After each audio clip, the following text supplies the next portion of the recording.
இந்த படத்தோடைய ஹீரோ ஒரு வீட்ல திருடலாம்னு சொல்லிட்டு தந்து வந்திருக்காரு.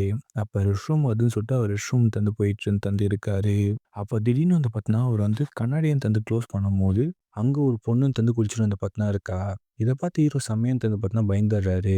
"ஏங்க தெரியாம திருட வந்துட்டேங்க மன்னிச்சிடுங்க" அப்படின்னு ஒரு விஷயத்த வந்து பார்த்தீங்கன்னா, நம்ம ஹீரோ சொல்லும்போது, அந்த பொண்ணு சிம்பிளா, "நீங்க வந்து போம்போது கதவ மட்டும் சாத்திட்டு தந்து போயிடு" அப்படின்னு ஒரு விஷயத்த தந்து அந்த பொண்ணு தந்து சொல்றா.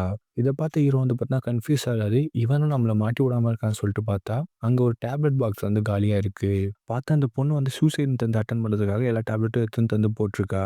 நம்ம ஹீரோ அந்த டேப்லெட்ட எடுத்து பார்த்துட்டு, "இது வந்து சத்து மாத்திரை. இது வந்து சூசைட்லாம் பண்ண முடியாது இந்த மாத்திரை போட்டா" அப்படின்னு ஒரு விஷயத்த நம்ம ஹீரோ சொல்றாரு. உடனே அந்த பொண்ணு அத பார்த்துட்டு, வேற ஒரு டேப்லெட் வந்து பார்த்தீங்கன்னா தேடிட்டு தந்து இருக்கா.